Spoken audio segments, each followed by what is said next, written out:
Philippe Raxon est professeur d'histoire contemporaine à l'Université de Liège. Il y enseigne notamment l'histoire contemporaine et la critique historique, et ceci, comme on va le voir dans un instant, n'est pas anodin du tout. Il est à l'origine de l'exposition permanente des territoires de la mémoire, qui se trouve, sauf erreur de ma part, boulevard d'Avroy. Non, c'est pas boulevard d'Avroy, il me semble que j'ai vu un jour l'exposition. Clark Xavier Nogent, dans la Cité Miroir. Ah, mais il était à un moment donné boulevard d'Avroy. Ah oui, c'est à ce moment-là que j'ai été le voir avec mes étudiants. Donc, à Liège, en Belgique.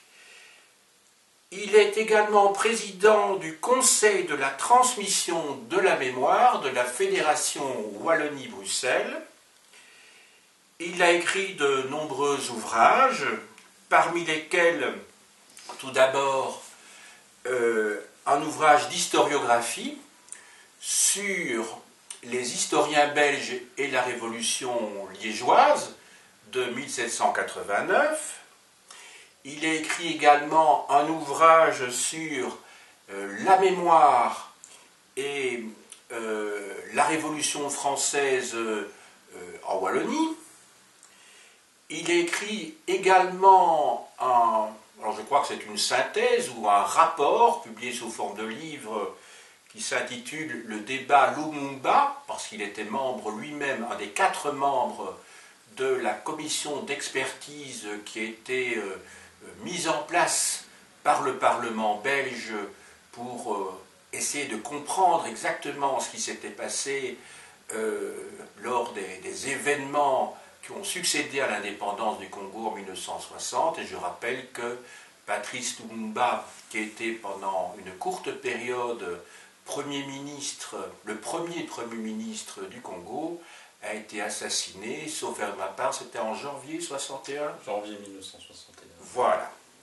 Donc, je ne cite que ces ouvrages-là pour ne pas énumérer indéfiniment une longue liste qui pourrait lasser le lecteur. Il est évidemment dirigé également des ouvrages collectifs. Alors, ce n'est pas vraiment en tant que professeur d'histoire, je ne dis pas vraiment parce qu'on va voir qu'il y a quand même un lien assez étroit, que je l'invite aujourd'hui. Je l'invite essentiellement en tant que romancier. Parce qu'il nous a donné, on peut bien dire donné, un roman, un thriller au fond, pratiquement un roman policier, c'est pas un roman policier, mais un roman haletant qui a été publié ces derniers mois, et je reviendrai tout à l'heure avec lui sur les moyens de pouvoir acquérir cet ouvrage, qui s'intitule « La source S ». Je vais donc lui poser toute une série de questions, en n'allant pas trop loin, bien sûr, dans le détail de l'intrigue, parce que, par définition, l'objectif de cet entretien est d'inciter les lecteurs potentiels à lire ce roman, et non pas à en faire un résumé ici, qui ne manquerait pas d'intérêt, certainement, mais qui n'atteindrait pas l'objectif visé, en tout cas initialement. Il se fait que Philippe Raxon m'a fait parvenir son roman, que je voulais acquérir depuis longtemps, à la fin du mois de juillet, donc il y a un petit peu moins d'un mois. Je me suis précipité sur ce roman et je l'ai lu, je peux vous le dire, vraiment en quelques jours. Tellement j'étais pris par les 2 intrigues dont il va nous entretenir dans quelques instants. Mais il se fait que 3 semaines plus tôt, j'avais eu entre les mains le dernier magazine littéraire, qui s'appelle maintenant le Nouveau Magazine littéraire, qui était consacré au problème de l'athéisme. Et l'ensemble du dossier, auquel ont participé une série de collaborateurs,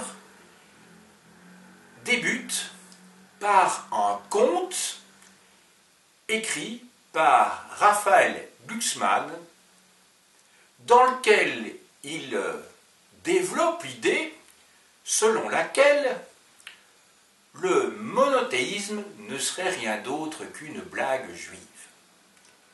En effet, dans son conte,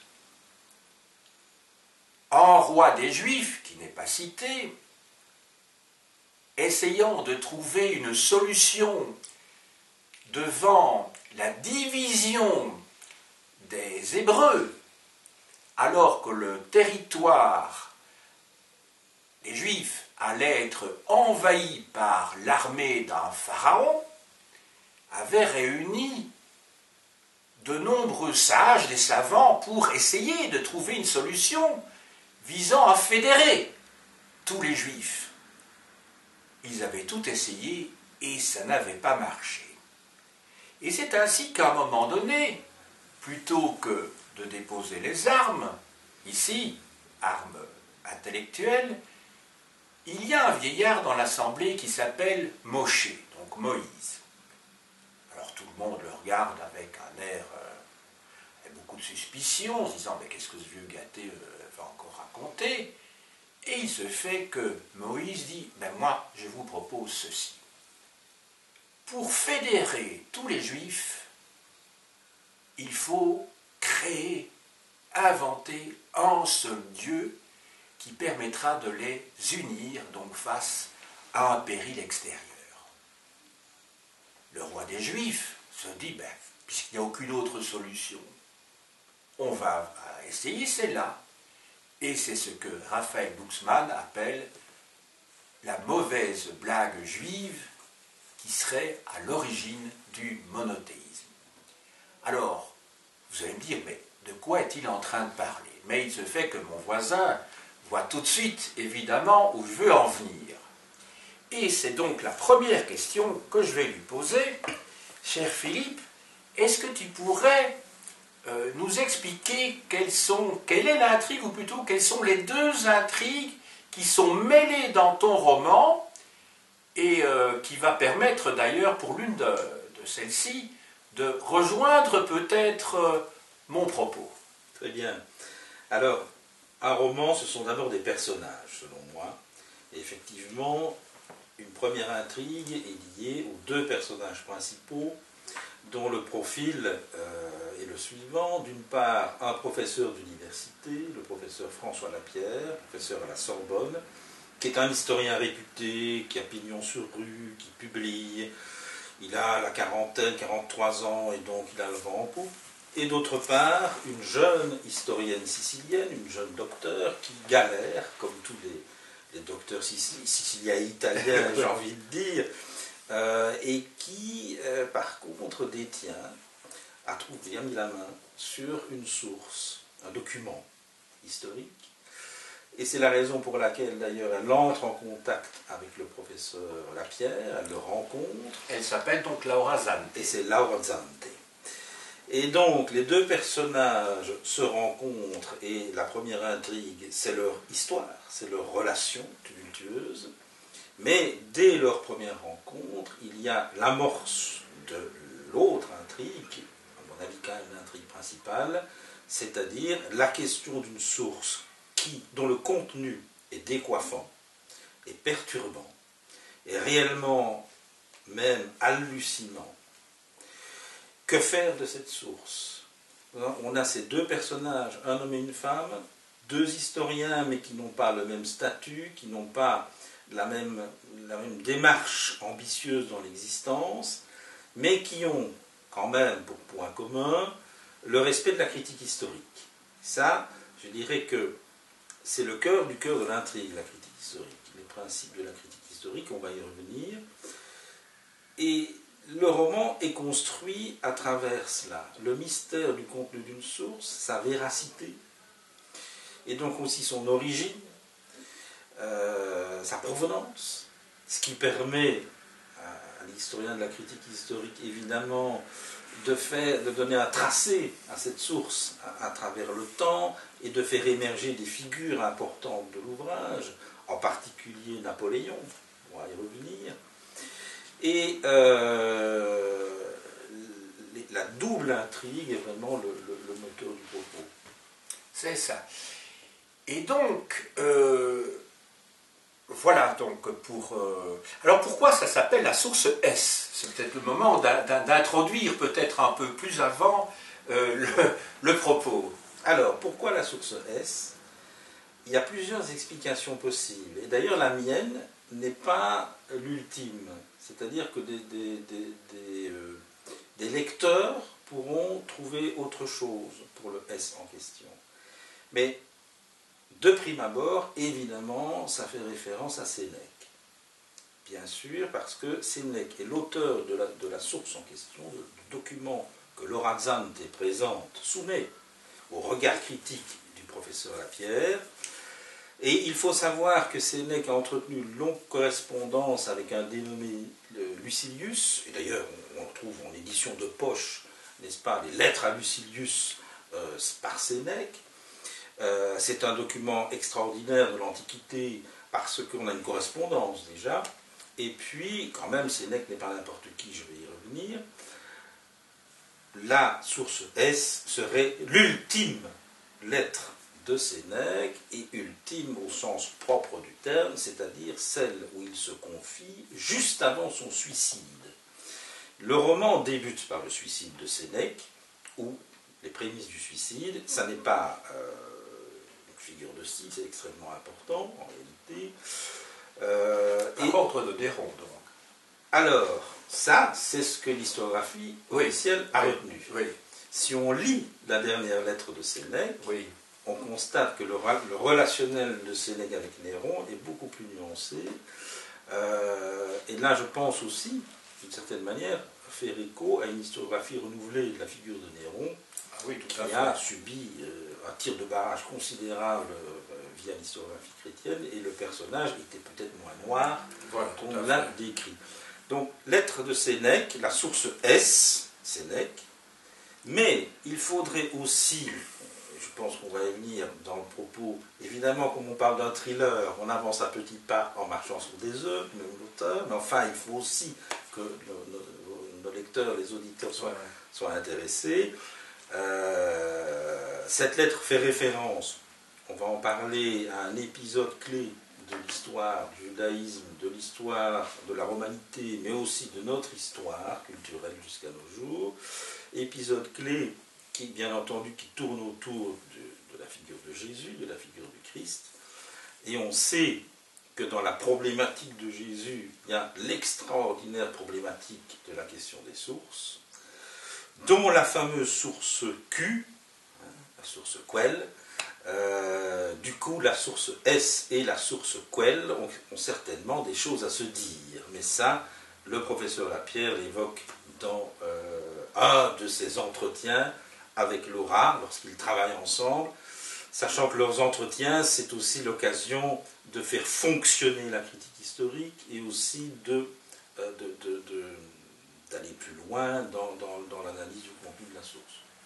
Donc on peut dire, en tout cas, moi je perçois la chose, que à côté de ce roman, de ce thriller que tu as écrit, il y a aussi un propos, un fil directeur pédagogique que j'ai beaucoup apprécié en tant qu'enseignant, qui donne des cours aussi, justement, critique historique. Et ce serait rien que pour cette raison-là. Mais il y a bien d'autres raisons pour lire le roman. Hein. C'est avant tout un roman de divertissement, bien entendu. Mais il y a aussi cet aspect professionnel que tu tires de ton métier et qui est très rigoureux, justement. Et qui, je crois, est un moyen d'introduire les étudiants à la critique historique d'une manière sympathique, si je puis dire. Hein, alors que la critique historique, moins qu'on soit passionné, ce qui est souvent le cas des étudiants, peut avoir quand même des aspects un peu austères. Il faut bien le reconnaître. Et là, il y a toutes les étapes que tu as développées. Hein, critique externe, critique interne, critique de provenance, et puis la critique de restitution aussi qui intervient, et puis dans la critique interne, alors, la critique d'interprétation, la critique de crédibilité, la critique de sincérité. Alors, ce qui est intéressant, c'est qu'à côté de ta spécialité qui est la critique historique, tu en as une autre qui t'est tout à fait particulière, même s'il y a d'autres gens qui travaillent là-dessus, qui est au fond le travail sur la mémoire.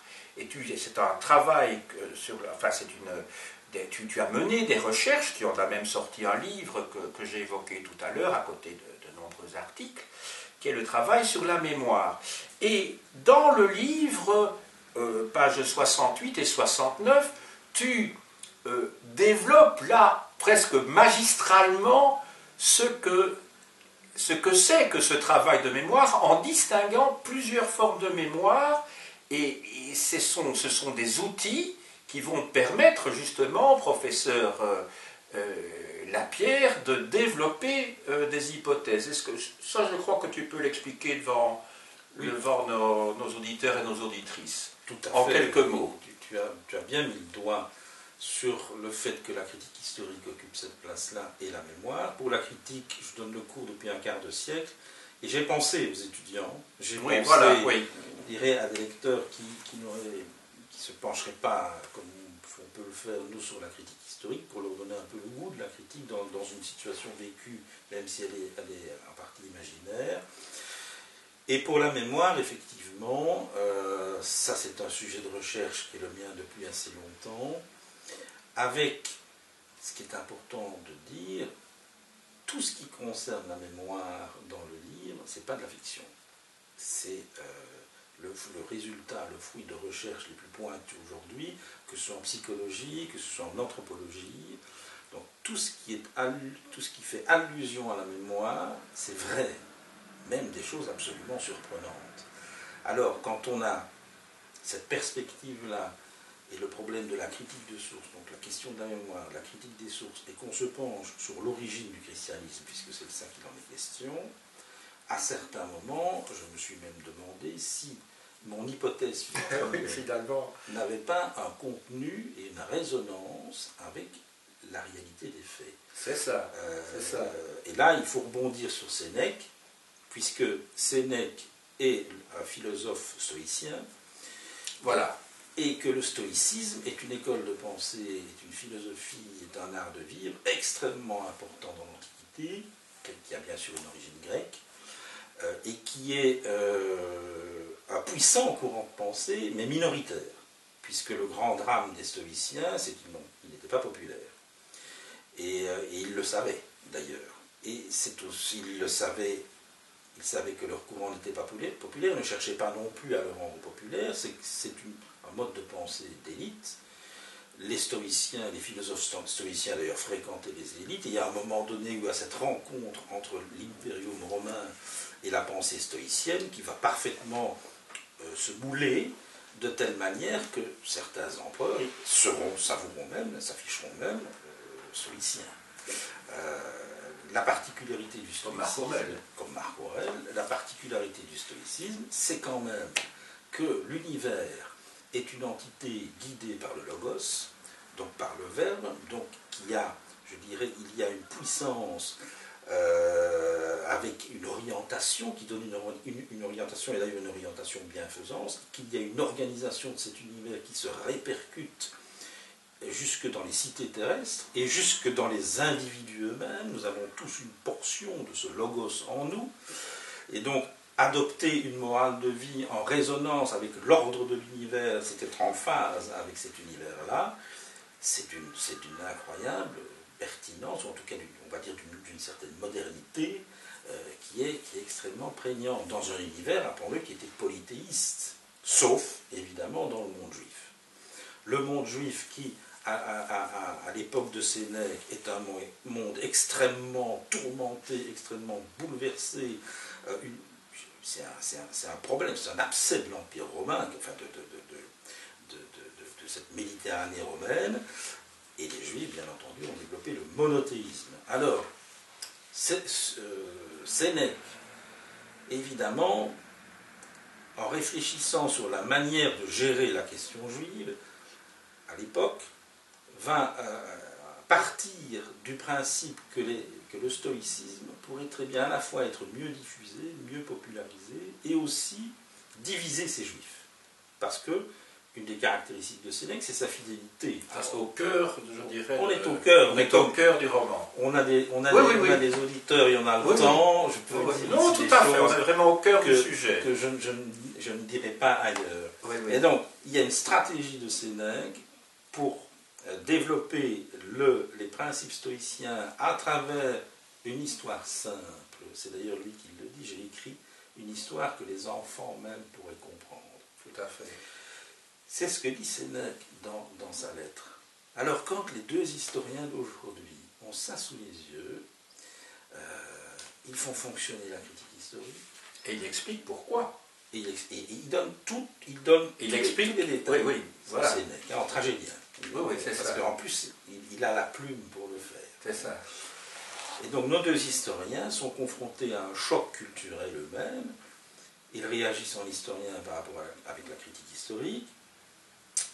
Ils réagissent aussi en historien et en connaisseur de la mémoire, parce que les mécanismes de la mémoire permettent d'essayer de comprendre comment, au fond, des messages, des informations peuvent circuler dans des sociétés comme celle du 1er siècle après Jésus-Christ, où il n'y a pas la télévision, il n'y a pas la radio, il n'y a pas la presse, et comment peut se diffuser un message, mais au prix de quelle déformation aussi, au prix de quel aléa. Et donc le roman joue en permanence là-dessus, avec quand même un obstacle de taille, mais ça c'est tout mon plaisir aussi, hein. C'est qu'il n'y a pas la fin, de cette lettre de Sénèque. Et donc ici on a un professeur Lapierre qui est extrêmement prudent, qui estime qu'il faut avoir la totalité du document pour le rendre public. Et on a une Laura Zante qui est 10 ans plus jeune que lui, qui cherche à trouver une place dans la société et qui est beaucoup plus audacieuse, peut-être aussi plus courageuse, parce que assez vite, cette lettre, elle est dangereuse. Cette lettre de Sénèque, elle n'intéresse pas que les deux historiens. Mais tu pourrais développer un petit peu, parce que, sauf erreur de ma part, tu n'as pas expliqué ce qu'il y a dans cette... Et tu as dit qu'évidemment, Sénèque est un stoïcien, tu as expliqué donc le problème que constitue le judaïsme au sein de l'Empire romain, mais alors quel est le lien justement entre Sénèque stoïcien et alors la naissance du christianisme?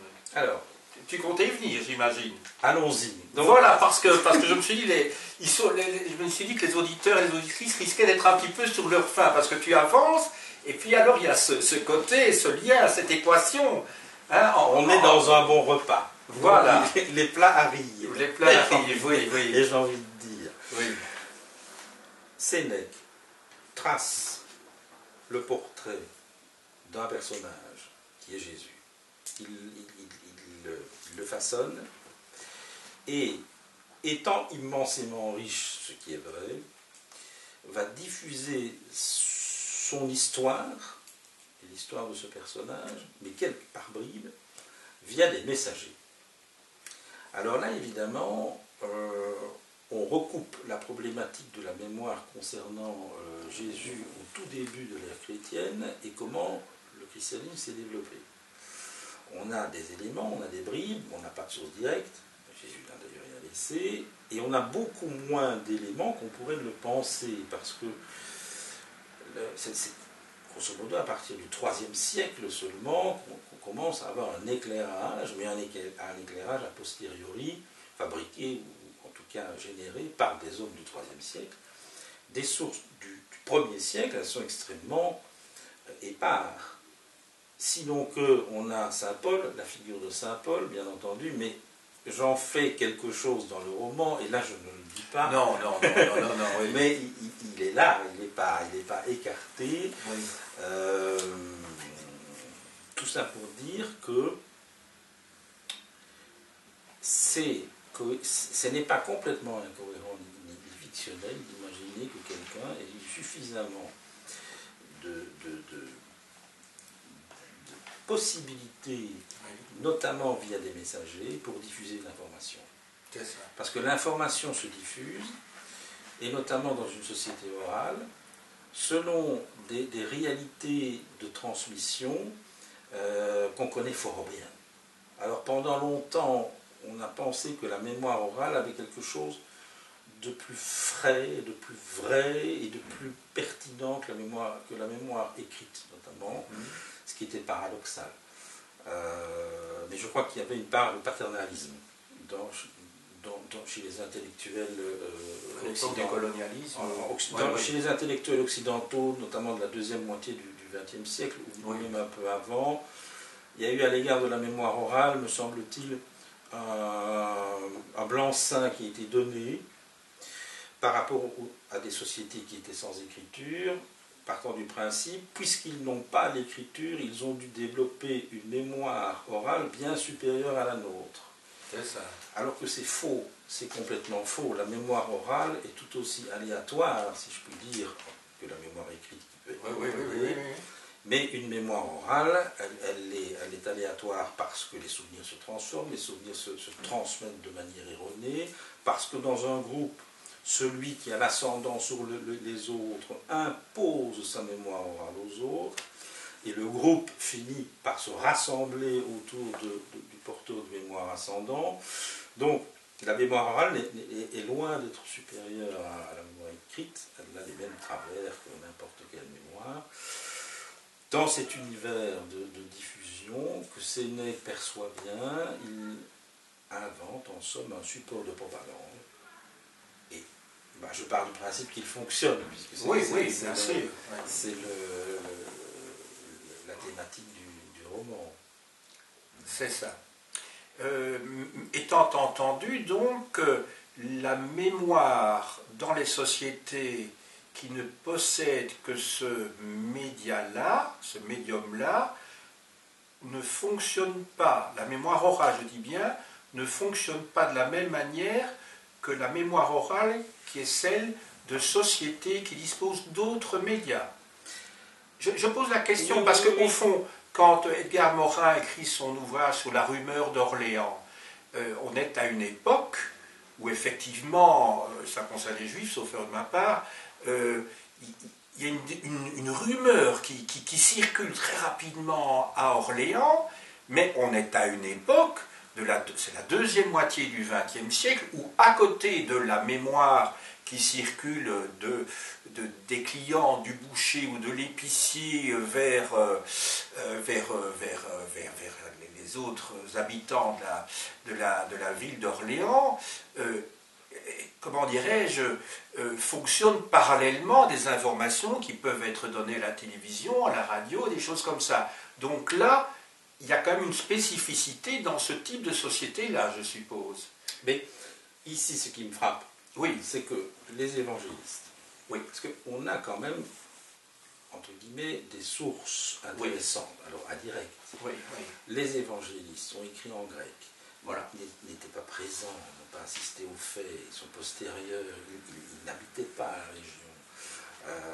Donc il y a eux, et puis alors il y a le récit narratif de Jésus s'adressant aux foules, c'est ça, le monde populaire, qui parle araméen, et donc entre les deux, il y a un vide. Il y a un vide chronologique.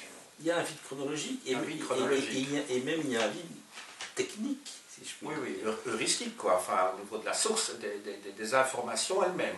On ne sait rien, en fait, objectivement. On devine, mais enfin bon, à partir d'éléments épars. Enfin, on devine, le mot est peut-être un peu dur pour ceux qui sont spécialistes dans l'exégèse biblique, mais enfin, je veux dire, il y a effectivement, il y a une frustration. C'est ça. Il y a une frustration. Et un guide, comme on dit. J'engouffre Sénèque dans la frustration. Oui. Voilà. Et c'est sa dernière lettre, et c'est le mode d'emploi pour diffuser une histoire que les deux historiens vont interpréter comme étant, au fond, le poumon du christianisme. Mais est-ce qu'ils ont raison? Ça, évidemment.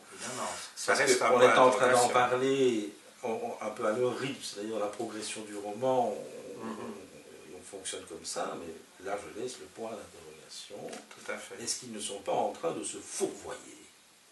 Le lecteur, peut-être, le saura à la fin.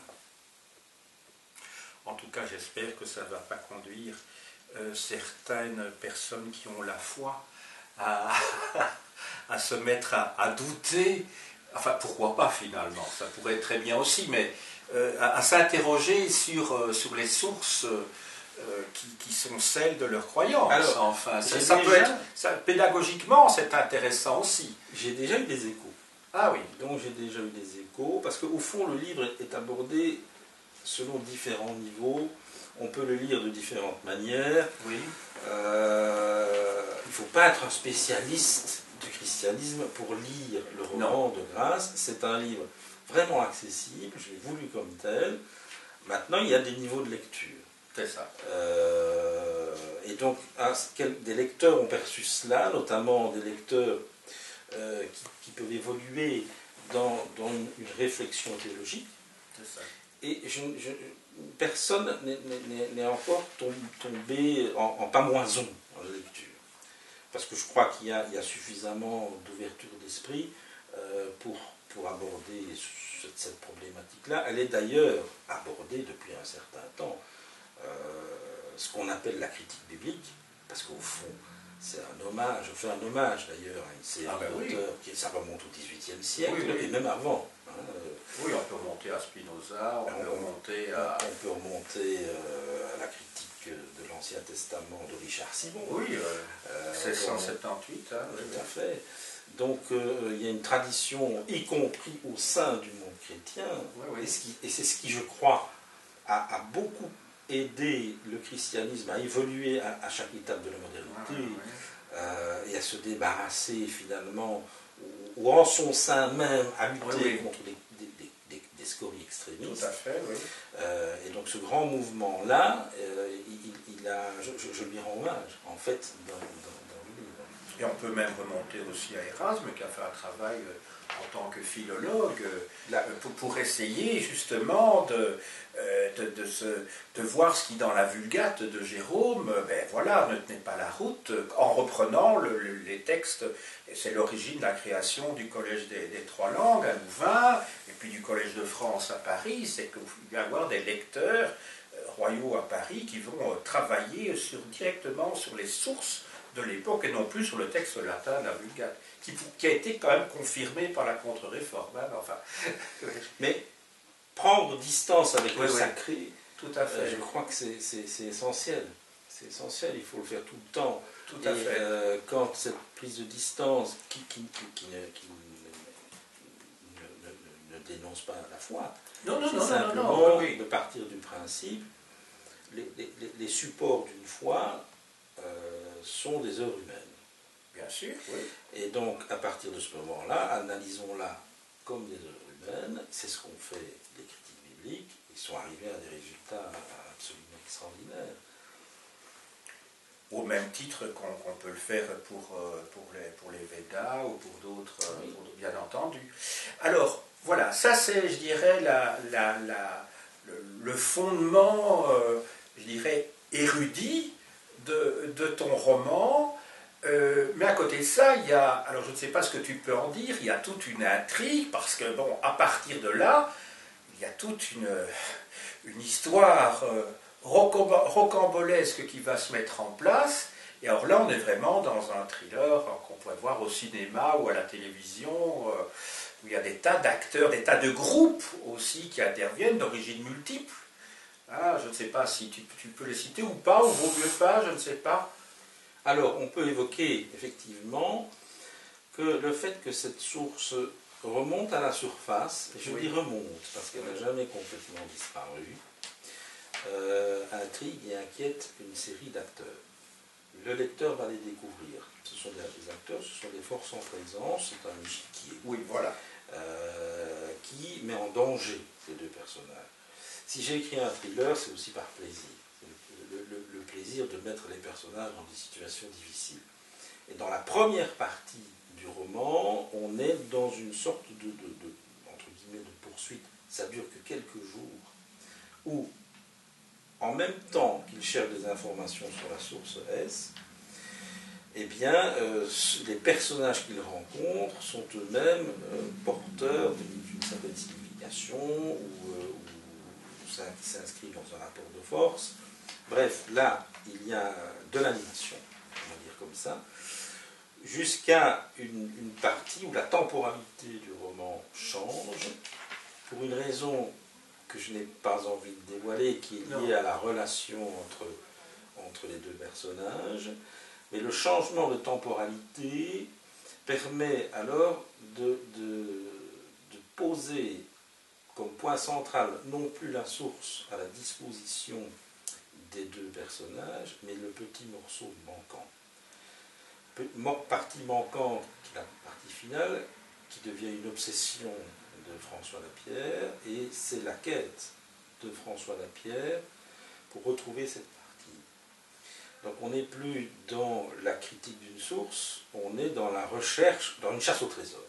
C'est la chasse au trésor, c'est d'ailleurs l'expression d'au moins deux blogueurs qui ont fait différents, qui ont fait déjà le compte-rendu du livre, où peut se trouver la fin d'une source comme celle-là, sachant qu'ils ont déjà un certain nombre d'informations sur sa destinée, comment elle est passée de main à main, comment elle s'est retrouvée déjà dans les mains de Lorentzante, et qu'il la découvre en fait dans son grenier.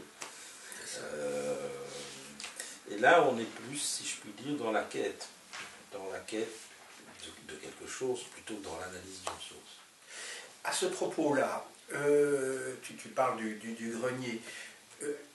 Je me suis posé la question, alors là c'est nouveau l'historien qui s'exprime ici, c'est pas du tout le critique littéraire que je ne suis pas qui s'exprime, c'est qu'il n'y a pas de recherche, me semble-t-il, je ne m'en souviens pas en tout cas, quant, je dirais, à l'endroit où ça se trouve dans le grenier. Parce que ça se trouve dans le grenier, mais dans une sorte de poupée gigogne, si je puis dire. C'est à l'intérieur d'une petite boîte qui se trouve dans une autre boîte, et il n'y a pas d'interrogation sur ces deux boîtes-là, me semble-t-il. Alors je me suis dit, mais pourquoi y a-t-il tout un apparat critique, j'allais dire, quand, voilà, d'ailleurs on voit que ça va être authentifié, etc., mais enfin je n'avance pas plus loin dans ce sujet-là.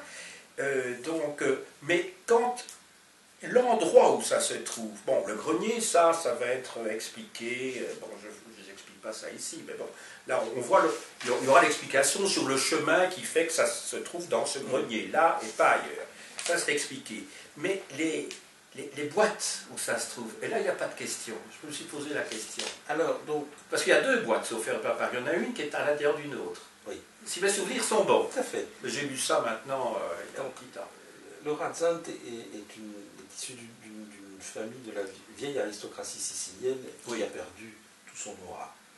Du coup, comme il y a d'ailleurs à Palerme énormément, sa maison est un véritable palais, mais un palais en voie de désaffection, si je puis dire. Les Palermitains les font visiter ces maisons-là aux touristes aujourd'hui pour pouvoir essayer de les entretenir un peu.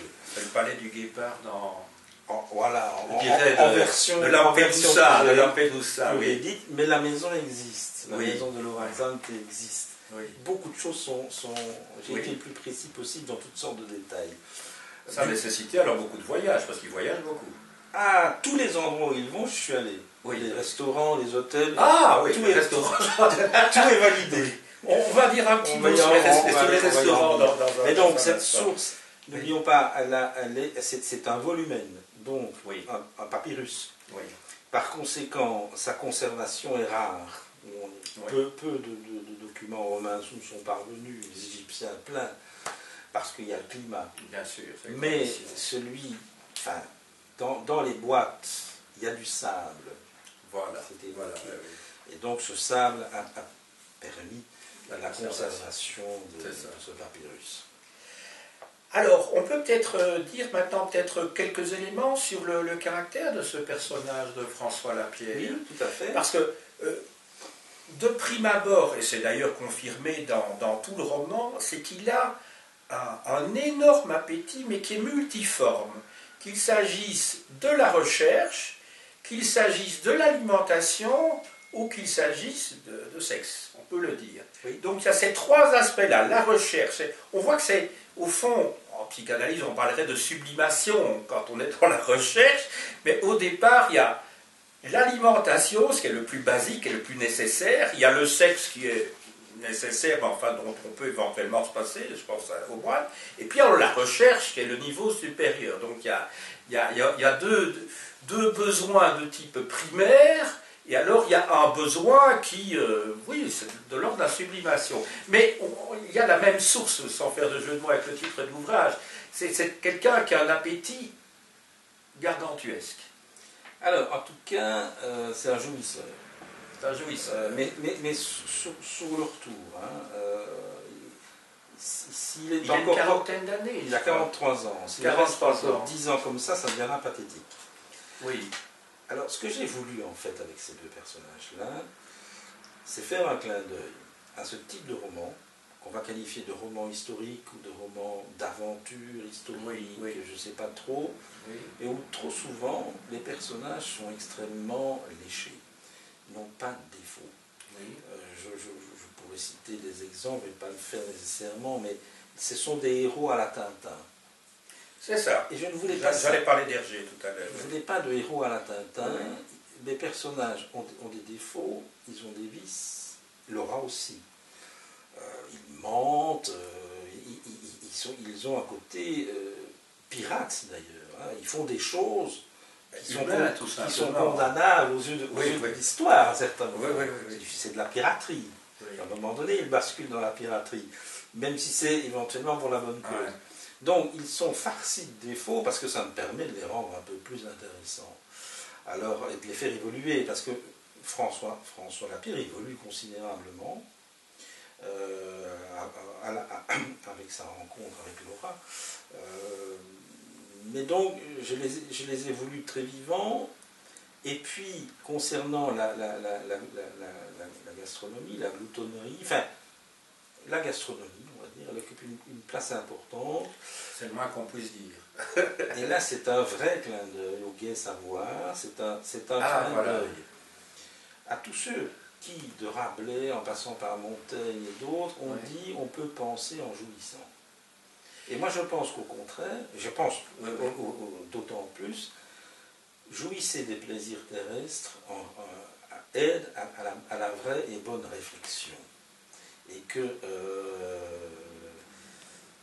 les moments, d'ailleurs, où ils sont au restaurant, sont des moments de cristallisation intellectuelle importante, où à la fois dans leur relation, mais ça va de soi entre un homme et une femme, mais d'ailleurs à un moment donné, il décide de parler de Saint-Paul, et Laura lui dit, ben, viens, on va aller chez Renato et Luisa à Rome manger une carbonara, et là on va parler de Saint-Paul. Bon, ça c'est voulu pour, si je puis dire,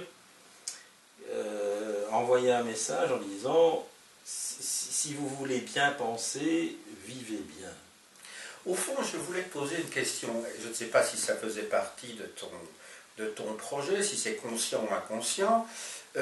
On a l'impression que ce chercheur, François Lapierre, a pour objet de recherche le texte d'un philosophe qui, au fond, n'a pas sa philosophie à lui. D'un côté, on a un stoïcien, alors que François Lapierre apparaît plutôt comme un épicurien.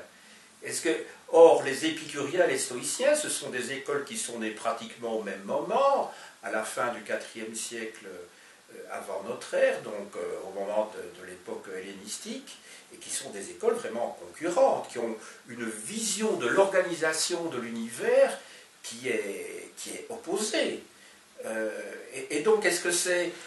Oui, ça pose pas de problème, parce que c'est un historien, donc il ne doit pas fusionner avec son... Ah non, mais je ne dis pas du tout qu'il devrait fusionner, mais quelque part, moi, ça m'a frappé en disant, son objet d'étude, c'est au fond le texte qui vient d'un philosophe qui apparaît très clairement comme celui d'un courant qui est revendiqué comme tel, et puis en face, on a un personnage qui ne ressemble en rien à Sénèque. Et il ne doit pas lui ressembler. Non, mais c'est pas pour dire... Voilà. Non, mais quelque part, je trouvais que c'était intéressant de voir qu'il y avait au fond presque deux écoles philosophiques face à face dans ce roman. Mais là, je cherche peut-être des choses qui ne s'y trouvent pas. Mais enfin, ça fait partie de mon petit plaisir de lecteur. Il en faut. Voilà. Mais en tout cas, c'était l'objectif. Alors, à côté de ça, il a un appétit multiforme, mais je crois qu'il y a un groupe, on ne va pas citer les différents groupes qui interviennent dans le roman, puisque c'est apparemment pas ton souhait, mais quand même, assez rapidement dans le roman, c'est à la page 122, il rencontre un personnage qui appartient à la même organisation philosophique que lui, et qui est un franc-maçon. Et il va y avoir un certain nombre d'allusions, d'ailleurs, dans le roman, à la maçonnerie, à plusieurs reprises. Moi, j'en ai noté au moins 3. Il est question de passer de l'autre côté du miroir. Moi, j'en ai noté 3. Et toi-même, dans le roman, tu fais référence à un rituel du second degré. Hein, donc, ce qu'on appelle le grade de compagnon. Il y a aussi, page 307, un élément qui fait vraiment penser à ce qu'on appelle l'attente dans le cabinet philosophique avant l'initiation, quand il se trouve sur l'île de Sainte-Hélène dans une grotte, et où il y a des directions qui ne sont pas quelconques à prendre, et d'où il ressort au fond un peu transfiguré. Est-ce qu'on n'a pas là aussi des références, peut-être pas spécialement à la maçonnerie, mais en tout cas à ces sociétés de mystères, comme il y a eu les mystères d'Éleusis ou d'autres, mais où ce n'est pas par hasard qu'il y a cette transfiguration dans une grotte, justement. Absolument. Oui, voilà, oui. Oui, mais c'est peut-être clair pour certains, mais peut-être que ce n'est pas pour tout le monde. C'est ça que je voulais dire. C'est loin d'être pour tout le monde. Oui, parce voilà. Que ce personnage du métis de Sainte-Hélène, puisque oui, c'est voilà, ça qu'il est qualifié, est sans doute un pivot essentiel du c'est un métis aussi, c'est pas quelconque. Hein. Et alors un métis étrange, puisque physiquement, c'est des superpositions. C'est pas une sorte de fusion génétique. Alors qu'est-ce que l'image traduit? J'en suis pas sûr moi-même. Mais en tout cas, c'est l'idée de couche. Ce métis de Sainte-Hélène est un des personnages les plus importants du livre. On n'en a pas encore parlé jusqu'à maintenant, depuis que le livre est en train de circuler, depuis que j'ai des échanges, etc. Son apparition est très brève, hein, mais elle est décisive parce que il oriente François Lapierre dans une direction, dans une grotte où il fait une découverte. Alors, on est à la lisière, je dirais, d'une expérience onirique. D'ailleurs, lui-même, François Lapierre s'interroge, qui est ce métis? Et là, on peut donner plusieurs réponses, en réalité. Ça peut même aller très loin, de savoir qui est ce métis. Tout à fait. Quand je parle de la douceur de son regard, quand je parle qu'il se déplace avec un bâton, etc. Oui, bien sûr. On peut aller très loin, mais c'est à chacun de choisir son niveau de lecture. Les références à la maçonnerie, au rite, à des pratiques de cette nature, il y a 2 éléments qui sont importants. D'abord, effectivement, ça rencontre et ça télescope, je dirais, des origines antiques aux pratiques maçonniques, y compris dans l'environnement des stoïciens d'ailleurs, et d'autre part, c'est l'idée d'initiation. Parce que je pense que la procédure critique est en réalité initiatique. Avec un début, un suivi et une fin, qu'on appelle d'ailleurs l'herméneutique. Oui.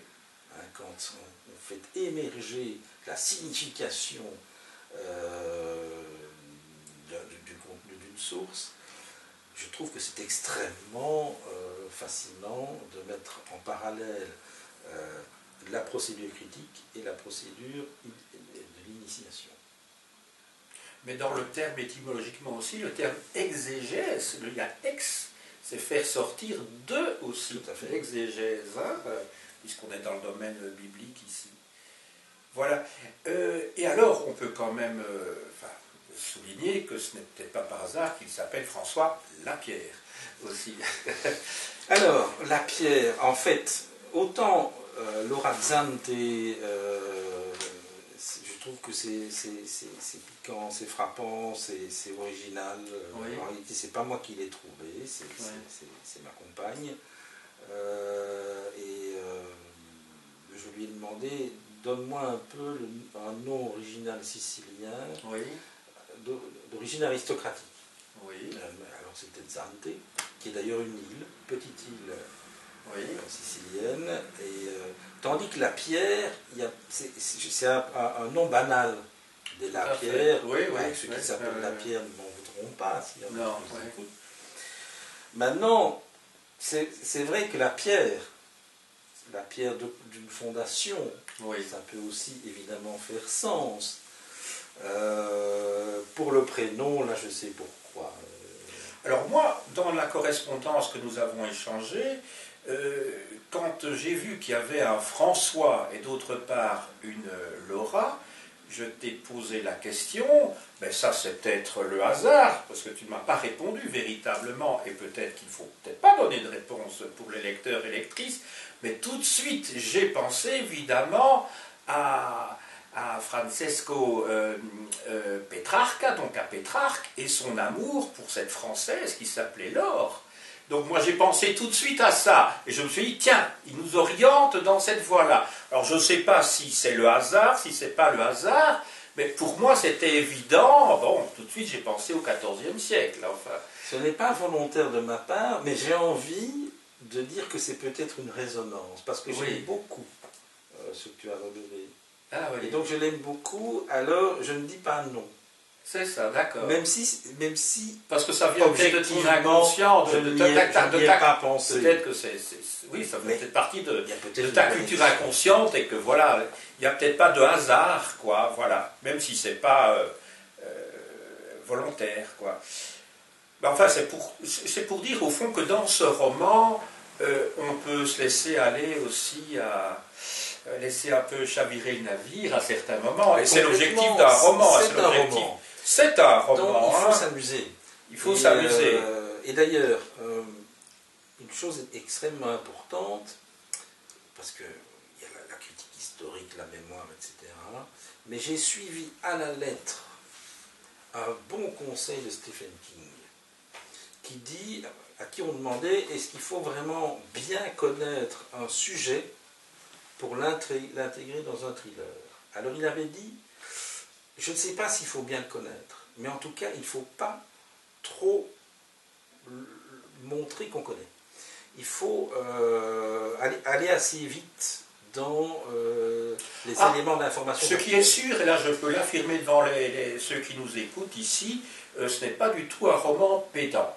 Donc moi, parce que je connais un petit peu l'arrière-fond, je dirais, en termes de connaissances évangéliques ou en termes de critique biblique ou sur Napoléon, un petit peu en tout cas, et à aucun moment je n'ai eu le sentiment qu'il y avait un savoir pédantesque derrière. Non, à aucun moment. Moi, je dois dire, et ça peut être lu par tout le monde, mais comme tu l'as dit, peut-être avec des degrés de lecture différents. Ça, c'est autre chose. Hein, mais ça peut se lire, vraiment, l'écriture, c'est très fluide, c'est coulant.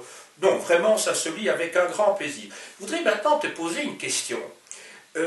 Comment travailles-tu? C'est ton premier roman, donc c'est peut-être pas évident d'écrire son premier roman. Tu es historien, donc tu as l'habitude d'une écriture particulière, mais basée sur des faits, à la suite d'une critique. C'est tout un travail purement rationnel que tu effectues habituellement. Ici, comment as-tu travaillé? Comment as-tu travaillé au départ? Comment t'est venu le sujet? Comment ça se passe? Est-ce que tu as pris une feuille de papier? Est-ce que tu as fonctionné avec une sorte d'arborescence que tu as remplie pendant, je ne sais pas, 1 mois, 2 mois, puis par association d'idées, tu t'es dit, ah ben là, je vais faire intervenir tel personnage ou tel épisode. Comment ça se passe au niveau de la conception du roman? Donc comment tu l'as porté, si je puis dire, avant de l'enfanter? Alors d'abord, pour moi, depuis très jeune, oui. Le roman est la forme littéraire la plus aboutie. Oui. Alors, comme beaucoup, j'ai commencé par de la poésie, puis j'ai fait l'histoire, et je l'ai laissé tomber, oui. parce que c'est la citadelle. Le roman, j'étais pas prêt. La vie a fait que, bon, à un moment donné, à mon âge, après avoir publié pas mal d'ouvrages d'historiens ou d'articles, j'ai voulu autre chose. Dans des conditions qui étaient celles de ma vie il y a 2-3 ans, et donc il y a des choses qui ont mûri sans que je m'en rende compte. L'écriture a demandé que 3 mois. Donc je l'ai fait de septembre à décembre, janvier. Tout en donnant des cours parallèlement, tu étais en année sabbatique? Tout en donnant des cours et en ayant une vie. Ah oui, donc tu n'étais pas en année sabbatique, c'est pas évident. 3 mois, oui. Alors, travailler la technicité, notamment autour du thème de la mémoire chrétienne, il a fallu quand même un peu plus de temps, c'est-à-dire que j'avais déjà beaucoup lu. Oui. C'est un sujet qui me passionnait, qui me passionne depuis longtemps. Et donc, à la fois, des choses étaient en train de mariner, si je puis dire, et puis j'ai mis une couche supplémentaire de travail préparatoire. Le sujet est quand même dans mes cordes, puisqu'on a des historiens, et je ne suis pas parti pour faire un roman sur, je ne sais pas moi, un alchimiste chinois au IVe siècle.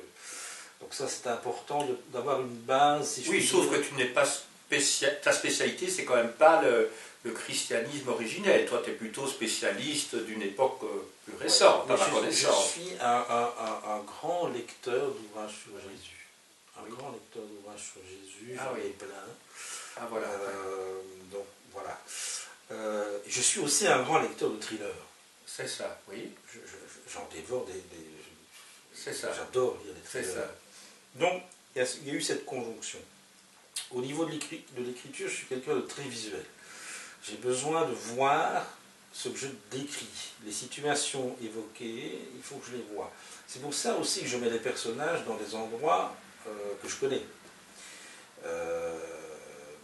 Parce que je les vois bouger, agir. Je sais qu'ils vont mettre autant de temps pour aller de tel endroit à un autre s'ils sont à pied, que ça va influencer leur conversation. D'accord. Voilà. J'adore les dialogues. J'adore les dialogues. J'ai fait 2 scénarios de docu-fiction. Donc ça, le dialogue, c'est quelque chose que j'affectionne. Et le thriller, plus qu'un roman plus intuitif ou intérieur, ça permet de mettre des personnages qui parlent, qui dialoguent, ça j'aime beaucoup. Mais comment ça se construit? C'est-à-dire, au départ, tu as quoi? Quelle est ta matrice? Et puis, qu'est-ce qui fait? C'est une arborescence. Enfin, j'ai essayé d'utiliser cette métaphore-là, mais ça peut être autre chose. J'ai le début. J'ai la portion de la rencontre avec François Lapierre et Laura. J'ai la lettre. Oui. Puis un trou. Et j'ai la fin. C'est ça. Et si j'écris encore un roman, je me lancerai complètement dans l'écriture qu'en ayant la fin. J'ai besoin d'avoir la fin. Ah oui, bien sûr. Oui. Et alors après, ça s'est fait un peu comme des pièces de puzzle. Oui. Donc en général, je pense en séquence. Et puis, je fais un dossier par séquence. Alors, parfois, j'ai une intuition pour cette séquence-là. Le lendemain, c'est une autre séquence. Mais il n'y a aucun ordre. Est-ce que tu penses, au fond, parce que tu parles de séquence ici, donc tu penses, au fond, comme au fond un scénariste de film. Oui. Tu ne penses pas comme un écrivain, je ne sais pas, comme Flaubert, par exemple. Non. Je me rends compte. Voilà, je fonctionne comme un scénariste. Oui. Même si je m'accorde des pauses et des moments où je laisse aller la plume. Parce qu'il faut qu'il y ait aussi le goût de lire. D'accord. Mais je fonctionne comme un scénariste, complètement. Voilà, oui. Alors, je poursuis. Alors, maintenant, un petit commentaire qui vient de moi. Quelques impressions. En te lisant, j'ai eu l'impression que tu faisais un certain nombre de clins d'œil aux lecteurs et aux lectrices. Clin d'œil dans le domaine référence peut-être à certains romans, référence aussi à certains films, voire à certaines bandes dessinées. Alors je vais citer un certain nombre d'auteurs si tu veux, tu veux aller sortir? Ah non, Ah ben si, il n'y a pas de problème. Oui, nous sommes ici en train de faire cet entretien en présence de Justine, qui est la fille de mon invité, donc Philippe Raxon. Oui, et qui anime le compte Instagram de la Source S, qui par ailleurs, Voilà. il y a une page Source S sur Facebook, et là on a toutes les informations en temps réel sur l'aventure. C'est très gentil, voilà, de faire ce commentaire. Donc, je vais te citer un certain nombre d'auteurs, et tu vas me dire si oui ou non, ils ont pu soit t'inspirer, ou si tu reconnais une certaine parenté dans ta démarche, même s'ils n'ont pas été une source d'inspiration. J'ai pensé, évidemment, tout de suite, d'autant plus que j'ai vu, justement, le petit clip que Justine, qui se trouve ici, a fait, et il y a, à un moment donné, un gros plan, j'imagine que c'est dans ta bibliothèque, sur Dan Brown.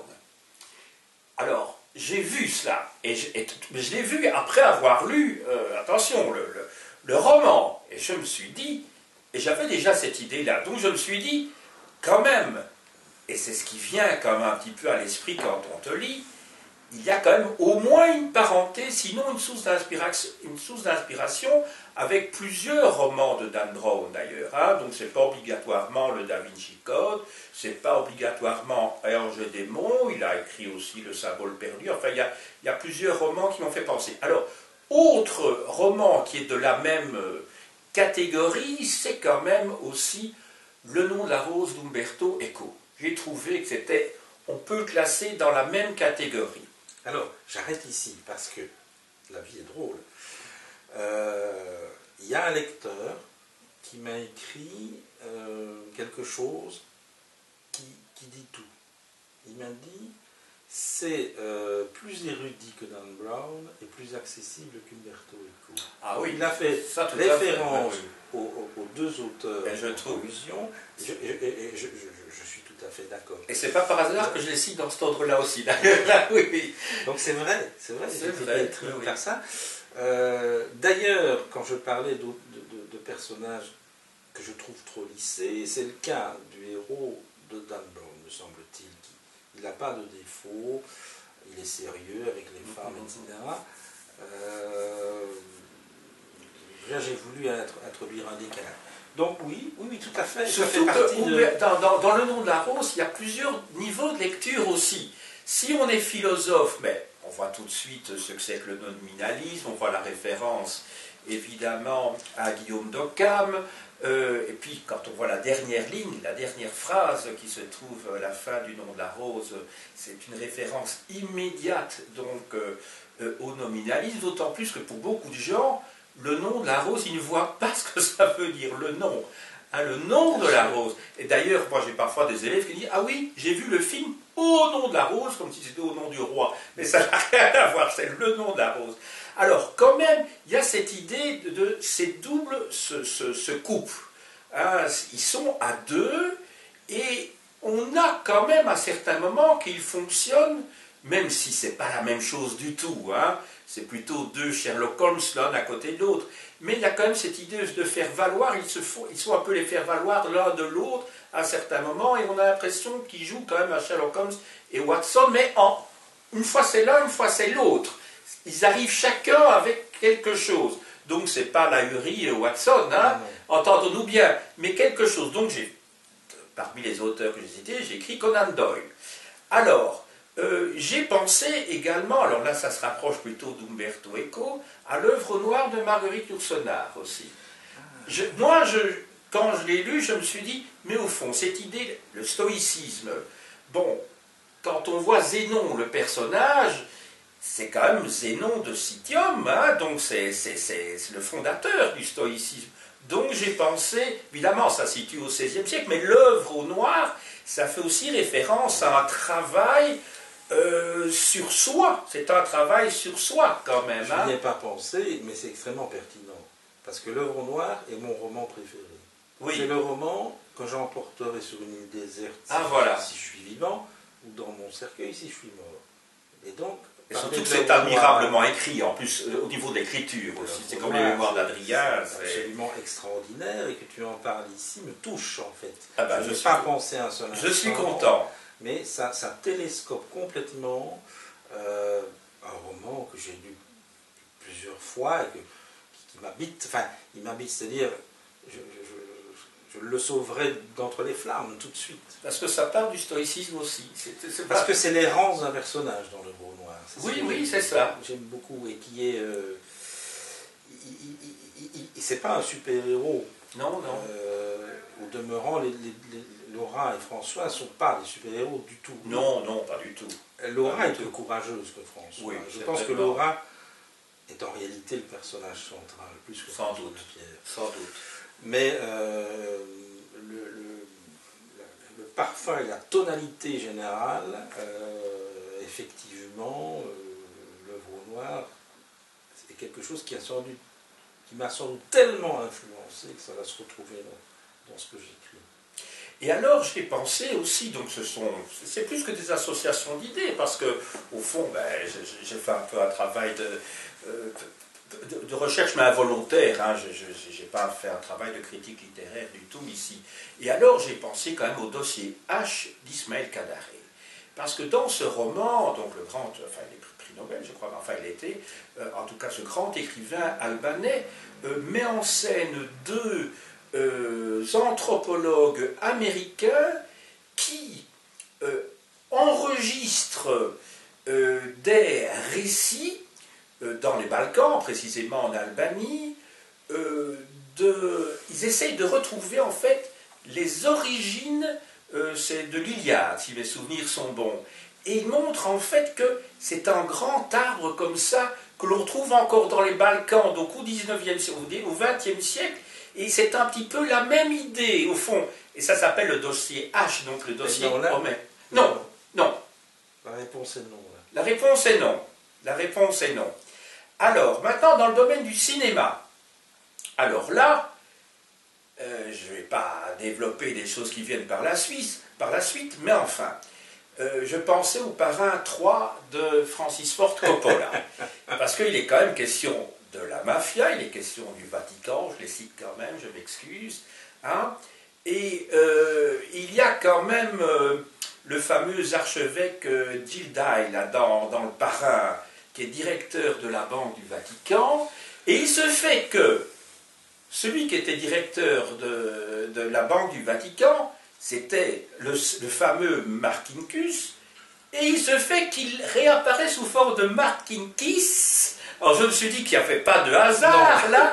Alors même si aucun hasard. Même si ce Marcinkis en fait est responsable d'une congrégation qui s'occupe de l'archéologie. Le sous-secrétariat de l'archéologie chrétienne. Voilà, c'est ça. Qui existe, hein, j'espère que je n'ai pas fait.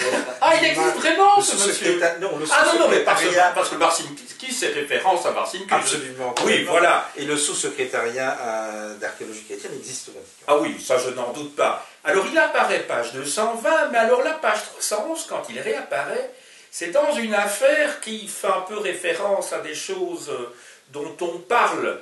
Bon, on parle surtout de problèmes, pour l'instant en tout cas, depuis une semaine, on n'arrête pas de problèmes de pédophilie dans l'Église. Là pour l'instant c'est aux États-Unis, sauf horaire de ma part, hein, dans je ne sais plus quel État des États-Unis. Et là, il apparaît comme un personnage sadique qui s'en prend aux enfants. Alors, donc, je me suis dit, non, évidemment, le roman a été écrit, mais comme on parle de ces affaires-là depuis longtemps, mais il apparaît au départ comme un érudit, au départ, c'est au fond quelqu'un qui... Là, il faut relire, parce qu'il y a quelque chose de particulier pour laquelle on pense que c'est un pédophile. Il y a une manipulation. Oui, c'est ça. Lui, Ah non, tout à fait, on est bien d'accord. Alors la raison de cette manipulation... Oui, mais ça, on va pas l'expliquer ici. Et alors, à un moment donné, quant au cinéma, ça va peut-être t'étonner, mais il y a une scène, je ne sais plus, c'est à Paris, je crois, où j'ai l'impression que ça ressemble un peu à un saloon de Sergio Leone, où il y a... ça tire bon, je ne sais pas si je peux dire, non, ou alors je ne dis pas qui, Bah, qui fait cela, mais à un moment donné, on a l'impression qu'on est dans un saloon. Ça tire dans tous les coins, et on a l'impression vraiment d'être dans Sergio Leone, je trouve. Alors, il n'y a pas beaucoup de morts dans le thriller. Non, mais là, d'ailleurs, certains donné, chroniqueurs m'ont dit, mais oui, mais il n'y a pas assez de... Non, j'ai pas voulu, il y a déjà quand même pas mal de morts. Mais la plupart des morts sont concentrés au même moment, effectivement, dans un établissement, dans un bar, et c'est très clairement une allusion au western. Oui. D'ailleurs, il y a une allusion ouverte à Hockey Coral. Oui. Et aussi à Quentin Tarantino. D'accord. Donc là, c'est voulu. C'est voulu, c'est ça. Oui. Alors, maintenant, enfin, la bande dessinée, hors caméra, tu m'as dit que c'était pas le cas, mais enfin, bon, moi, j'ai fait une association à ce moment-là. J'ai pensé au Secret de la Grande Pyramide, qui met en scène donc Blake et Mortimer, où en fait, cet album en 2 tomes part en fait de la découverte d'un petit morceau de papyrus qui se trouve au musée du Caire, mais tu m'as dit que, en tout cas, c'était pas dans... Je n'ai même pas... Et tu te souviens même si d'avoir lu. Voilà. Là. Donc non, là j'ai vraiment pas de lien. Et alors, il y a un autre album de bande dessinée auquel j'ai pensé, c'est Le Secret de la Licorne et le Trésor de Rackham le Rouge. Ben oui, voilà, hein, qui fonctionne aussi à partir de petits morceaux, des rouleaux qui là, il faut superposer à la lumière, et que finalement, mais là je ne vais pas dévoiler parce que sinon je dévoile l'histoire du roman, où on croit chercher un trésor quelque part et finalement il ne fallait peut-être pas le chercher si loin que ça. Voilà, je n'en dis pas plus. Et aussi la référence, c'est que à la fin, je ne dévoile pas la fin, mais quand même ça fait penser à la fin, d'ailleurs de Jacobs aussi ou du Hergé, c'est tout est bien qui finit bien. Donc, est-ce que je veux dire ça? Donc, tout à la fin, parce qu'on a fait l'impression, moi j'ai eu l'impression d'être à la fin d'un bande de Tintin. Alors, tout est bien qui finit bien, ça dépend pour qui finalement. Oui. Mais je ne vais rien dévoiler ici. Mais j'avais l'impression que les 3 dernières pages que tu as écrites, c'était pour dire ah ben tout revient dans l'ordre habituel des choses, et tout le monde il est beau, tout le monde dit mais tout le monde s'aime sur Terre. Enfin, excuse-moi. Hein. Non. Oui. Certains, au contraire, trouvent que la fin, ça finit mal, quelque part. Si on prend d'un point de vue philosophique, en fait, on pourrait considérer que ça finit mal. Oui. En réalité. Ah oui. Hein? Et d'autre part, alors un peu plus, juste après, au moment de l'épilogue... Moi je ne parle que des 2 dernières pages. Alors les 2 dernières pages... Ça fait un peu penser à Tintin pour moi. Non, c'est pas tout à fait. C'est le repositionnement de différents acteurs dans leur situation. Oui. Et puis c'est la porte ouverte pour de nouvelles aventures. Oui, exactement. Donc ça fait un peu penser aussi à une bande dessinée pour moi.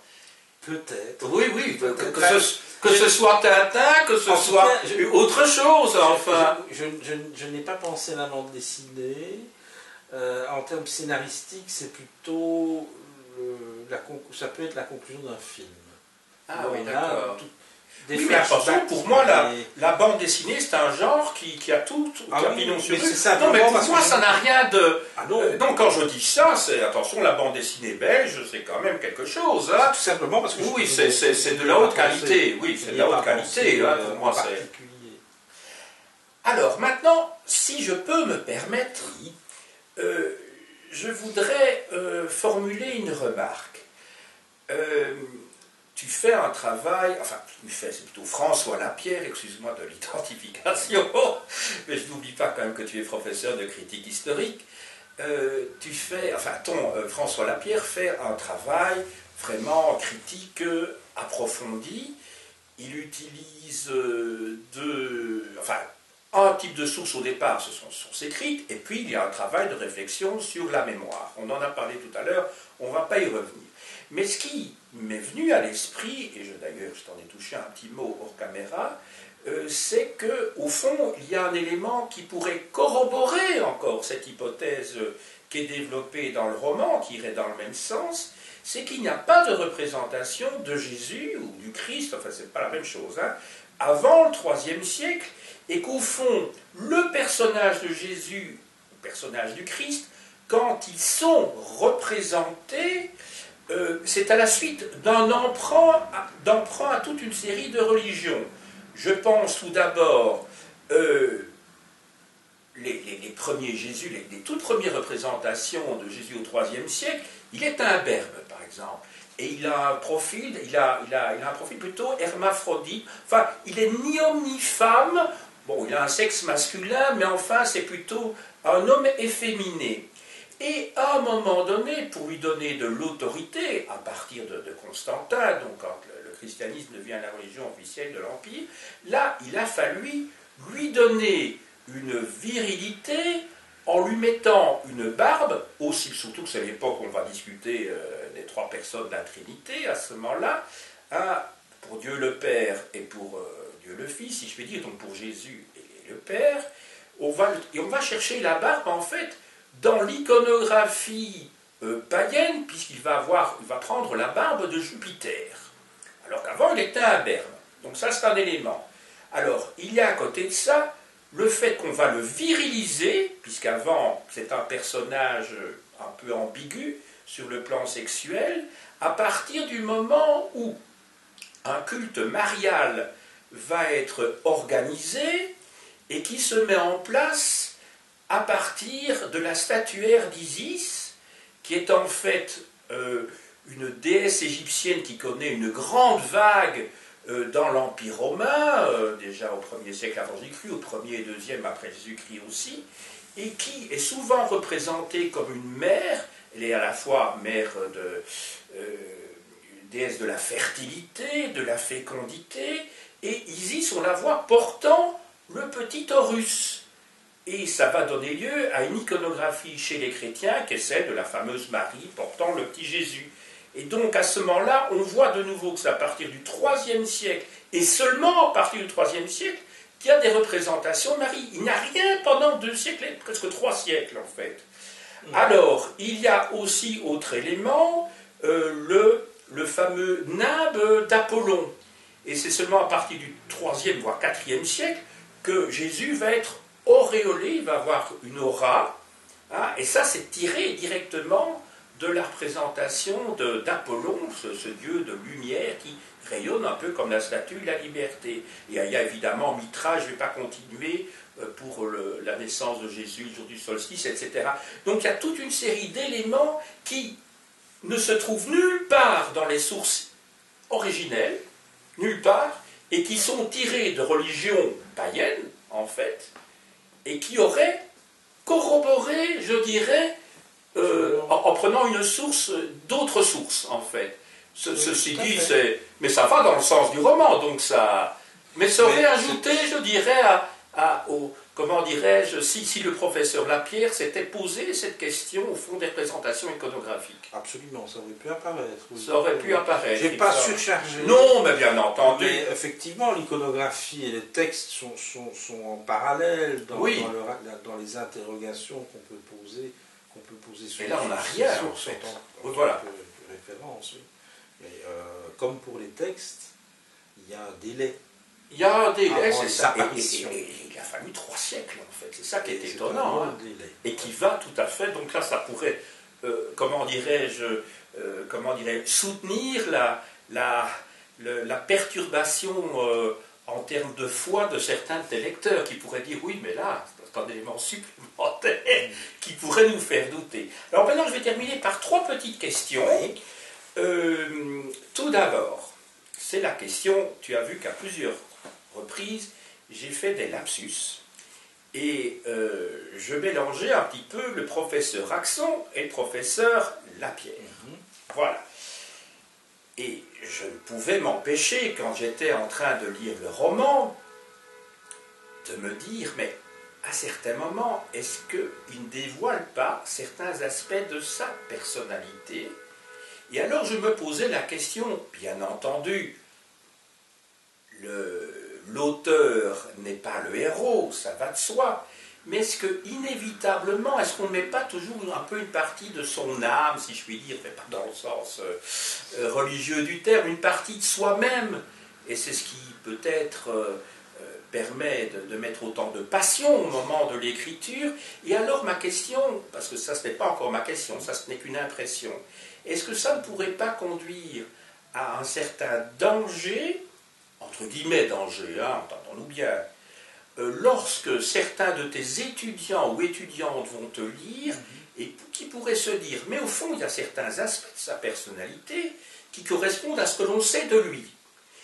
Est-ce que d'autres aspects, est-ce que d'autres renseignements qui apparaissent dans le roman, au fond, ne vont pas dans le même sens et correspondent vraiment ou nous permettent, au fond, de combler les pièces du puzzle de l'image que nous avons de notre professeur. Donc c'est ça ma question. D'accord. Ce n'est pas une confession. Simplement, on sait tous qu'un premier roman contient beaucoup d'un auteur. Tout, c'est systématique. C'est ça. Le sachant moi-même, je n'ai pas tourné autour du pot. J'ai pris un historien, parce qu'en plus, je sais comment vit un historien, je n'ai pas besoin de me renseigner beaucoup. Alors tout ce que je raconte avec les colloques, avec les... Ah mais ça sent le vécu, hein. Les couloirs universitaires... Ça sent le vécu. Ah, c'est du vécu, je confirme. Et y compris, je dirais, pour Laura Zante, quand tu parles des doctorants ou des jeunes docteurs qui sont à la recherche d'un travail, quand tu parles des difficultés pour trouver des financements, pour trouver un emploi, et même à un moment donné, quand il y a un poste qui est ouvert en Italie, mais il y a 1700 candidats, et on sait que tout est phagocyté à l'avance, il y a même l'idéal qu'elle a du professeur et l'image qu'elle a du professeur Lapierre en disant « mais vous avez un boulot en or », et alors elle décrit un certain nombre de caractéristiques. Là, je me suis dit, ça sort le vécu aussi. Oui, tout à fait. Donc, c'est du vécu, ça. Donc, exactement, il y a un thésaurus, un humus, qui était à ma portée. Oui. Maintenant, si on fait étant conscient qu'on projette beaucoup dans un premier personnage, à ce moment-là, si on est conscient de ça, on peut aussi jouer avec ça. Oui. Jouer avec ça, c'est-à-dire, quitte à créer un personnage, si on fait un personnage qui est soi, c'est profondément ennuyeux. Oui, ça devient une autobiographie. Moi, le personnage de François Lapierre, il m'amuse beaucoup, parce que j'ai pu y mettre des qualités que j'ai pas et des défauts que j'ai pas. J'ai pu, comment dirais-je, c'est un faux clone. Oui, d'accord, c'est bien dit. Donc je m'amuse beaucoup avec lui, parce que quand ça m'arrange, je mets de moi, mais je peux mettre du moi déformé dans un sens ou dans un autre, en termes de qualité ou de défaut. Ce qui fait que je le triture tellement en connaissance de cause que finalement je suis assez éloigné de lui. J'ai pris soin quand même de le faire plus jeune, il n'a pas d'enfant, ce qui n'est pas mon cas. Donc il a plus de défauts, plus de qualités, plus de tout que moi, si je puis dire. Je suis beaucoup plus pâle que lui dans la réalité. Et ça m'amuse. Voilà. Et question indiscrète, tu vas me dire non, évidemment, mais est-ce que Laura Zante ne fait pas partie quand même peut-être de ton fantasme de la femme doctorante ou docteur ou assistante Non, pas du tout, ça non. Non. Ça non, Laura Zante... Ma question est tout à fait indiscrète d'ailleurs, je reconnais bien. Je ne suis pas sûr que j'y répondrai vraiment, mais je rebondis sur elle pour souligner que je trouve intéressant de présenter une intellectuelle absolument ravissante, donc d'associer l'hyperbeauté à l'intelligence, parce qu'on est quand même dans un système de représentation qui est paradoxal, c'est-à-dire que où les femmes très belles ne pourraient pas être intelligentes, et pour être intelligente, une femme devrait avoir perdu sa féminité. C'est ça, oui, tout à fait. Alors ça, c'est quelque chose qui pour moi est le comble du machisme, Et donc ça, c'est volontaire. Donc je voulais un personnage féminin hyper sensuel et brillante intellectuellement. Ça, oui. Elle a tout, si je puis dire. Et donc, tu peux réfléchir sur les personnages de femmes intellectuelles ou de femmes belles. Elles sont rarement mises ensemble. C'est assez rare. Donc ça, j'ai voulu casser quelque chose. Et d'autre part, j'aime bien les personnages féminins. Il y en a de plus en plus. Alors, est-ce que c'est un effet de mode? Est-ce que c'est un effet de l'époque? Qui sont des cogneuses. Et qui, comment dirais-je, tiennent tête et se bagarrent. C'est le cas de Laura. Et donc ça, je voulais qu'elle soit comme ça. Tout à fait. D'ailleurs, elle est plus physiquement courageuse que François Lapierre. C'est ça que je voulais, un personnage féminin qui soit physique également. Et qui soit, qui est la tchatch, qui est la hargne. C'est ça, c'est ça. Donc, elle est inventée, alors qu'il y ait des sources liées à ma vie, c'est incontestable. Oui, mais oui. Je me souviens d'une réponse de Walteri pour Natacha, qui est extraordinaire, parce que tout le monde lui demandait si Natacha existait. Et alors, il avait cette réponse. Il avait, oui, Natacha existe, mais c'est 3 personnes. 3 personnes que j'ai rencontrées dans ma vie. Je les ai mis ensemble, j'ai mis ce que je voulais ensemble, et ça a fait Natacha. Natacha existe et elle n'existe pas. Donc, Laura Zant existe et elle n'existe pas. Mais elle existe aussi. Mais la question que je te pose est évidemment celle que n'importe quel critique littéraire se pose quand il étudie un roman, parce que bon, il suffit de voir comment on étudie, enfin moi je me souviens en secondaire, quand on étudiait l'œuvre d'un tel ou d'un tel, ben, on essayait de voir s'il n'y avait pas des correspondances, évidemment, entre l'auteur et des événements qu'il avait pu vivre dans sa vie. Donc ma question est très banale, même si elle paraît indiscrète. Elle est très banale. Hein. Mais la réponse, elle l'est un peu aussi. Oui. Je pense qu'on est efficace dans la création quand on laisse venir à soi la somme d'expériences vécues, qu'on est apte à transformer ces expériences, mais qu'on ne dresse aucune barrière, ni avec son propre passé, ni avec l'inconnu, et l'alchimie se produit. Donc, mes 2 personnages, et en particulier François Lapierre, puisque c'est un homme, je n'ai eu aucune inhibition dans l'écriture. C'est-à-dire, je ne me suis jamais demandé à aucun moment, oh là là, si je dis ça, si je lui fais faire ça, les gens vont se dire, c'est Raxon. Oui, c'est ça. Je suis passé au-dessus de tout ça. Je me suis amusé. Ah ben, tu t'es amusé, mais on le sent, on le sent. Hein. Je voudrais quand même lire un court passage ici où on voit en quoi le professeur Lapierre a un côté cabotin et la réaction de Laura, ça se trouve page 177 ou 177 pour nos amis français. Il dit ceci, un échange. Donc c'est Lapierre qui parle. Il faut bien savourer quelques consolations dans cette existence austère. Donc on voit peut-être le côté cabotin. Enfin, on suppose, d'autant plus qu'on sait que, bon, hein, c'est un jouisseur. Et alors, la réponse de Laura qui dit « Qu'est-ce que vous racontez là ?» réagit Laura. « Vous avez tout. » Alors, c'est le tout qui vous voit ici. « Vous êtes nommé à vie. Populaire parmi vos étudiants, détesté par vos collègues médiocres et bien apprécié par ceux qui en valent la peine, estimé par vos éditeurs et tout le monde vous laisse tranquille. » Est-ce que c'est pas l'image que beaucoup de jeunes qui souffrent au moment où ils rament avant de trouver un poste ont justement des mandarins entre guillemets en disant mais au fond ils ont une vie de rêve finalement. C'est Laura qui parle. C'est Laura qui parle. C'est Laura qui parle, qui est à la recherche d'un emploi. Oui, alors qu'elle est brillante, oui. Donc, il y a dans le roman aussi ça, c'est-à-dire la condition universitaire aujourd'hui. qui est très bien décrite dans le roman. Et ça, c'est quelque chose qui me touche, parce qu'il y a elle, il y a aussi l'assistant du professeur Lapierre. Oui, qui malheureux doit bosser pendant que l'autre fait des recherches. Voilà, mais bon, ils s'entendent bien, donc ça va, mais c'est quand même une manière pour moi de relever que notre époque est extrêmement difficile pour les jeunes intellectuels, les jeunes scientifiques.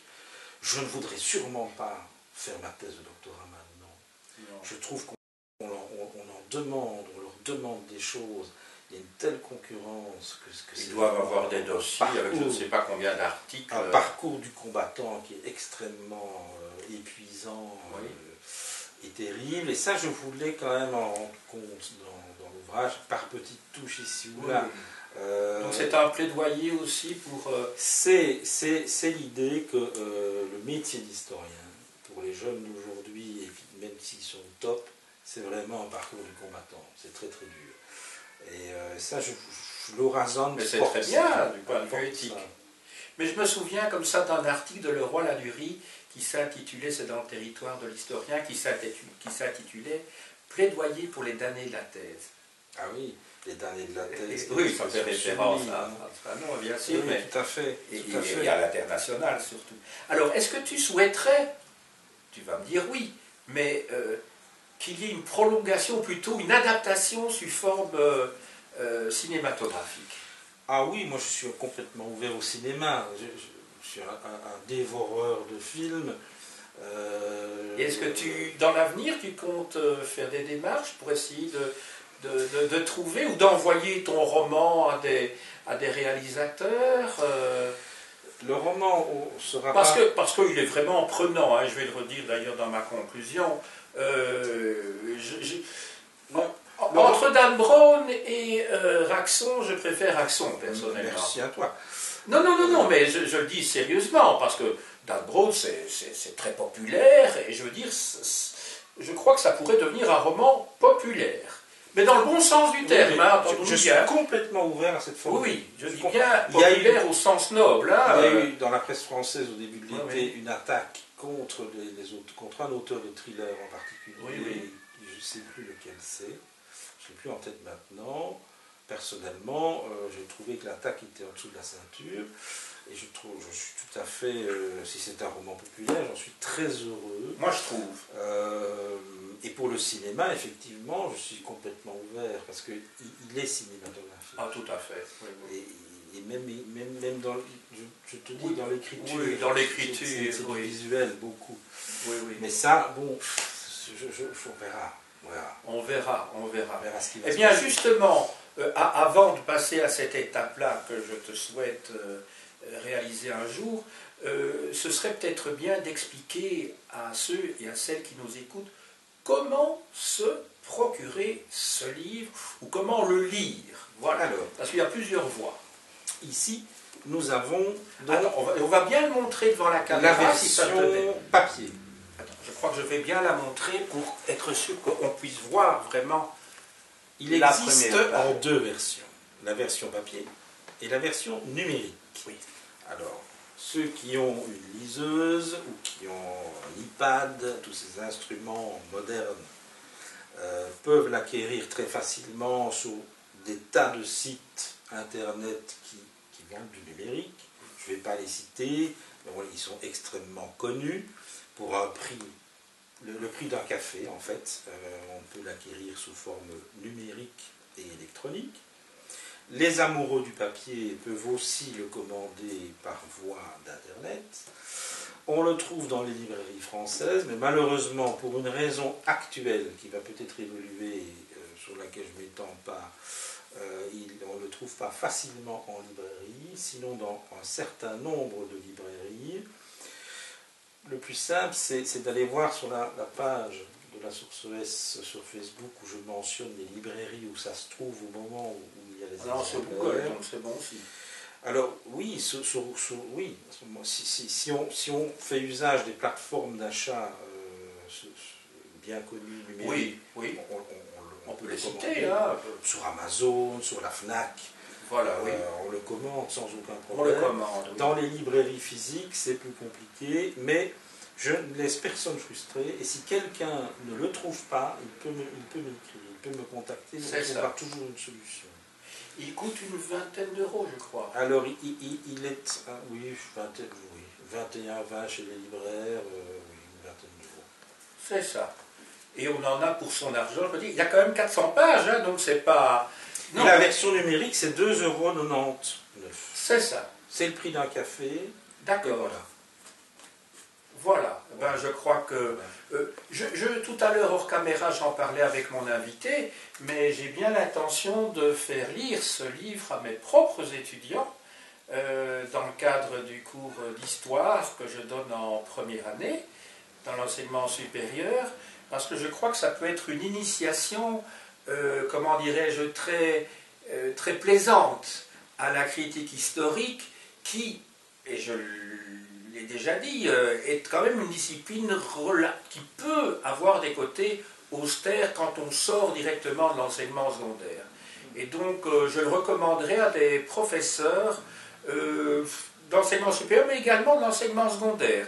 Vraiment, je conseille à nos collègues de l'enseignement secondaire de le lire. Vraiment, ils auront beaucoup de plaisir. Franchement, comme Philippe l'évoquait tout à l'heure, en faisant référence à un de ses lecteurs qui lui avait envoyé un commentaire sur ce roman, je crois qu'il se situe effectivement entre Dan Brown et Umberto Eco, et donc que si vous aimez ces auteurs, plutôt l'un ou plutôt l'autre, vous trouverez certainement de quoi vous nourrir pendant un congé ou pendant un week-end. Moi, je dois vous avouer, enfin, il n'y a pas d'aveu derrière ça, mais que je l'ai lu vraiment avec un grand plaisir et rapidement, parce qu'on est vraiment pris par l'intrigue, mais aussi le feu de l'action. Il y a les deux dans ce roman. Donc, Philippe, un très grand merci. Merci et à toi. Je souhaite à ce roman le succès qu'il mérite, véritablement. Merci à toi. Voilà.